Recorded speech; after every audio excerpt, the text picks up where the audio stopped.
안녕하세요. 작은 새와 함께하는 바이블 스터디 237번째 시간입니다. 오늘은 피와 죽은 짐승 관련 규정이라는 제목으로 레위기 17장 10절부터 16절까지 함께 살펴보도록 하겠습니다. 10절과 11절입니다. I will set my face against any Israelite or any foreigner residing among them who eats blood. 피를 먹는 사람들, 그들 가운데 이스라엘 백성이나 아니면 그들 가운데 살고 있는 그 외국인이든 간에 상관없이 피를 먹는 사람 누구든지 그에게 대하여 나의 얼굴을 돌릴 것이다. 다시 말해서 그 하나님의 진노의 얼굴을 보여주실 것이란 말이죠. And I will cut them off from the people. 그리고 그들을 그 백성에게서 떨어지게 할 것이다. 베어서 잘라내 버릴 것이다. For the life of a creature is in the blood. 왜냐하면 생명체의 생명은 바로 피 속에 있기 때문이다.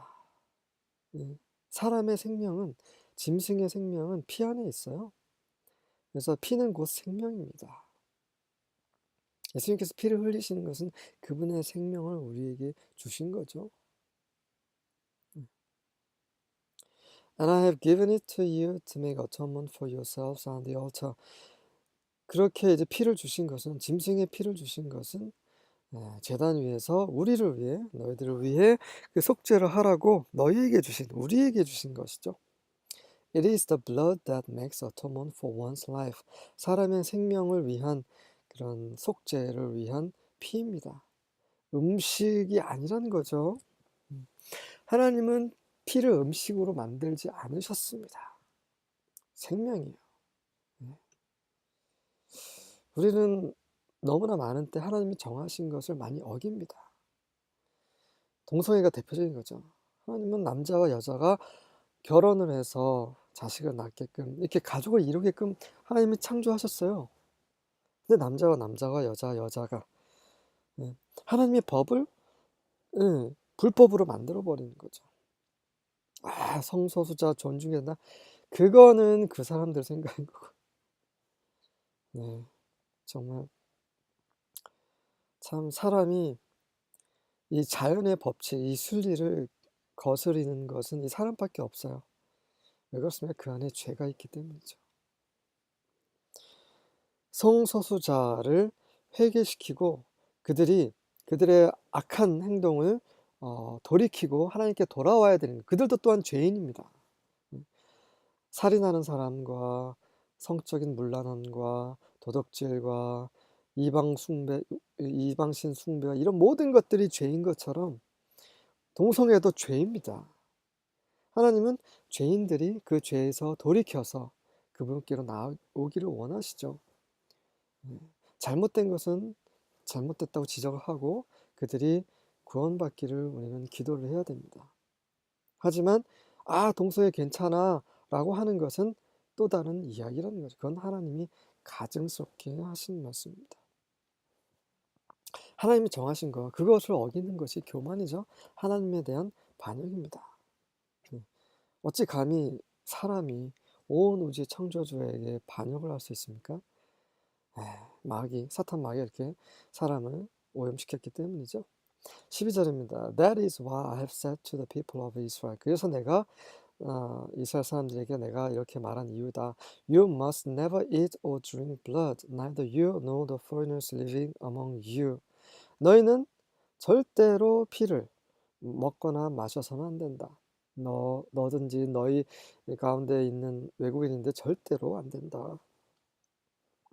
13절과 14절입니다. For the life of every creature is its blood.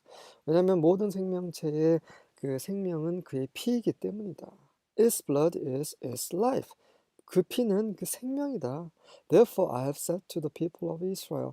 그러므로 내가 이스라엘 백성들에게 말하였다. You shall not eat the blood of any creature. 어떤 짐승이든 어떤 생명체든 그 피를 먹지 말라. For the life of every creature is its blood. 왜냐하면 모든 생명체의 생명이 바로 피이기 때문이다. Whoever eats it shall be cut off. 그것을 먹는 자는 누구든지 떨어지게 될 것이다. 잘라 베어 없어질 것이다. 생명은 음식이 아닙니다. 우리를 살게 하는 거고 또 대속을 위해서 하나님께 드리기 위한 그런 거죠. 음식이 아니라는 겁니다.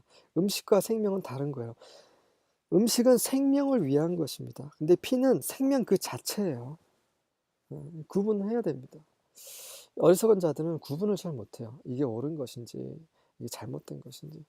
하지만 의인은 구분하는 사람이죠. 15절과 16절입니다. When any person eats an animal which dies or is torn by beasts, whether he is a native or an alien, he shall wash his clothes and bathe in water and remain unclean until evening. Then he will become clean. 그 죽은 짐승 혹은 짐승에게 찢긴 짐승을 먹는 자는 누구든지 그가 그 이스라엘 백성이든 이스라엘에서 태어난 자든 아니면 이방인이든 간에 상관없이 그는 옷을 빨고 목욕을 하고 그리고 저녁이 될 때까지 부정하게 될 것이다. 그리고 나서 그는 정하게 될 것이다. But if he does not wash them or bathe his body, then he shall bear his guilt. 하지만 그가 그들 씻거나 아니면 빨래를 하거나 옷을 빨거나 목욕을 하거나 그렇지 않으면 그들의 죄를 그들이 감당하게 될 것이다. 그들의 죄는 그대로 있다라고 되어 있습니다. 그 전에 레위기 초반부하고 출애굽기에 보면 짐승에게 찢기거나 그냥 죽은 그 짐승의 사체는 먹지 말라고 되어 있어요. 먹어서는 안 됩니다. 그런데 우리가 실수로 먹거나 잘 모르고 먹는 경우도 있어요. 그럴 때는 이제 옷을 빨고 목욕을 하고 저녁 때까지 부정하다라는 것이죠. 그래서 일부러 해서는 안 되겠지만 그렇게 먹게 되면 이렇게 시간이 필요하다는 것입니다. 왜 그렇습니까? 그 짐승의 피가 묻어 있기 때문이죠. 그 짐승이 찢기거나 그냥 죽어 있는 상태라면 그러면 그 자체로 병균이 이미 거기에서 퍼지기 시작한 거죠. 그것은 부정한 것입니다. 하지만 우리가 짐승을 제대로 먹을 때는 그 자리에서 죽인 다음에 먹는 거죠. 살아있는 것을 죽인 다음에 요리해서 먹는 겁니다. 근데 이미 죽어 있는 것을 먹는 것은 그 안에 더러운 병균, 세균, 우리를 부정하게 하는 그런 것들이 있기 때문에 하나님 이렇게 말씀하시는 거죠. 그래서 이런 음식을 구분을 잘 해야겠죠. 우리 안으로 들어가는 거 주의를 해야 합니다. 우리가 무엇을 먹고 살고 있습니까? 드라마를 먹고 사는 사람도 있어요. 영화를 먹고 사는 사람, 여러 가지 쾌락적인 것들, 철학, 아주 보기 아주 고상한 거 이런 것들도 먹고 살아요. 그렇지 않죠? 사람은 하나님의 입에서 나오는 모든 말씀으로 사는 것입니다. 그분의 입에서 나오는 모든 말씀이 바로 우리에게 생명을 주는 거죠. 하지만 이 세상이 제공하는 것은 그럴싸해 보일지라도 우리에게 사망을 가져옵니다. 우리를 부정하게 하는 거죠. 수고하셨습니다.